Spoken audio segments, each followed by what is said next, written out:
Hey everyone, it is Ink from CGO here. I'm bringing you another video for Black Squad. Hopefully you guys have been watching all the other ones I've put out. Today I wanted to show damage variance in Black Squad, and we're going to shoot that bot up a little bit. But first let me talk about some of the similarities between A.V.A. and Black Squad, and why I'm making this video. So A.V.A., I mean, if I took a screenshot of this right here and showed it to you guys might think it's another A.V.A. map coming out. For those that have played A.V.A. So with that in mind, with the visuals being the same and everything like that, you would think what else could be the same? And you know, there's a few things in A.V.A. that were aggravating to play with. In A.V.A. there is damage variance, most noticeably back in 2014 or 2015 when people were using the para. We figured out, you know, with the damage barrel, it's 14-15 meters for one-shot headshot, 16-15 meters for the long-range barrel, and then someone else figured out, no, at 12 meters I've tanked it, and then a video came out which showed it.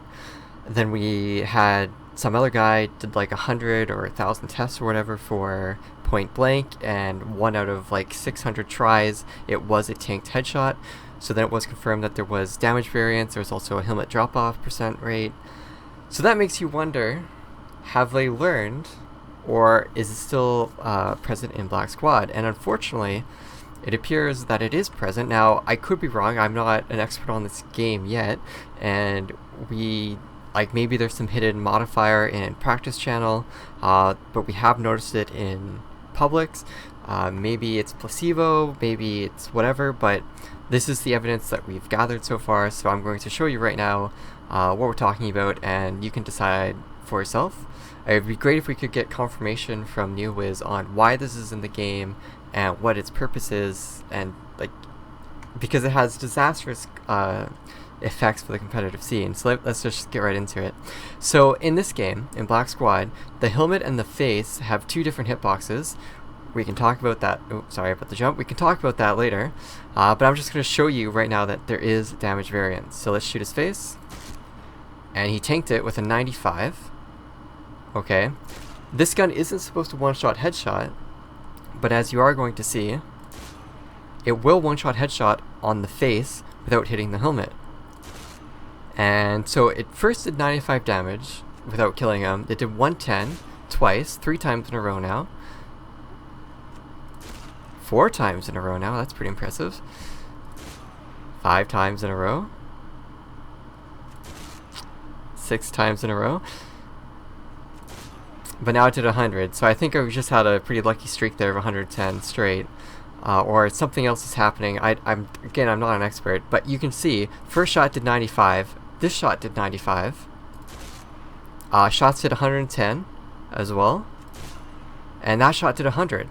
So there's damage variance here, and it still occurs on the helmet. So that's 73. Alright. And then we can shoot again. Oh, that's a 70, so a 3-point difference. Alright. Let's keep going. See how high we can get. Do a couple more tries, see if we get higher. And this is kind of the issue, is because it's not consistent. So sometimes you'll do 73 or 70, and other times you can get up to 80. I have done 85 at this distance with this gun. But yeah, so there's an 80, and it still doesn't kill him. This gun apparently doesn't kill on the helmet, but it will on the face. So let's try a different gun, just to confirm that it's not just one gun that's being buggy, or just the way they've designed it. So I'm up close, same distance as last time. So that did 123. 123. 123. 134.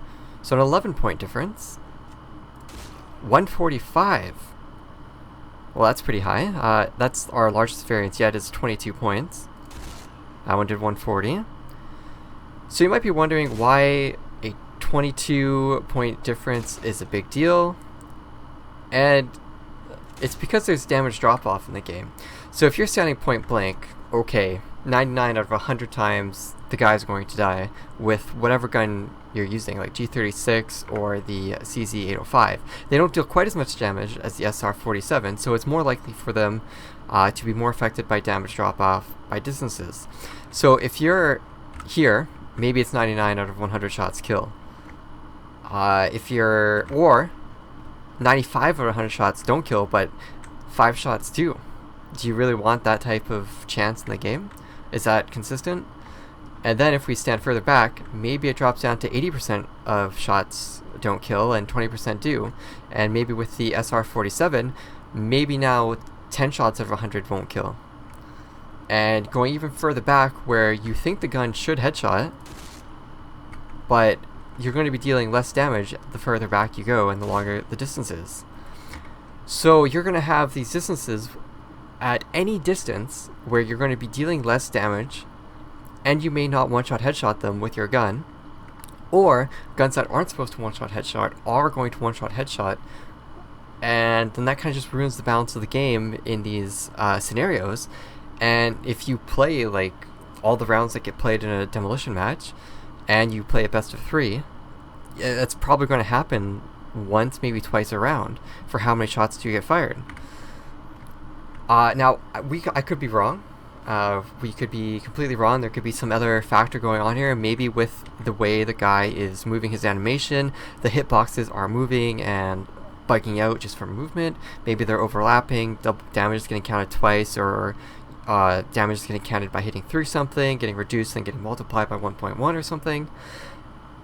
Still, that's a bad case because everyone is moving when you're getting shot at some point. Whether you're standing still or moving like this, you're moving.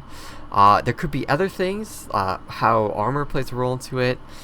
Maybe some guns ignore armor, other ones have a % chance to not reduce the damage taken by how much armor someone has.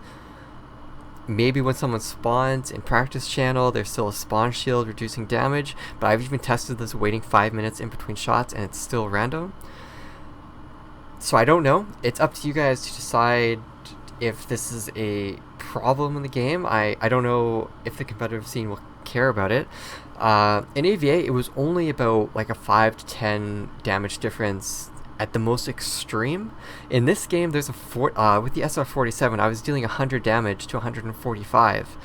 That seems a little extreme and excessive. If the variance can be that high for damage with that much damage, then the variance for guns with less damage could be just as high, or even if it's just half as high, so it's only like a 20 or 22.5 difference, then that's going to affect you at 0 meters, 5 meters, 10 meters, 20 meters, 30 meters. And that's just weird. And then also, not to mention how the face and the helmet have 2 different hitboxes, can add even more confusion to this issue. But yeah, that's all I wanted to show you guys today. This video is a little bit longer than I wanted it to be at 8 minutes. That's absolutely crazy to get my point across. Sorry for that. We'll make future videos more brief. However, there was a lot to cover in that small amount of time, or that lengthy amount of time. But anyways, subscribe to the channel if you want more content like this. We have a ton of stuff coming up for you guys for the CBT. I will be streaming the CBT 10 hours each day. That starts on July 13th to the 15th and the 20th to the 22nd of July. So tune out for that. Also, check out the website, check out the Twitch, the Twitter, and everything else that we do have. I mean, the website, we've been doing a lot of articles. We are going to try to stay on top of the content, and we'll see you guys next time.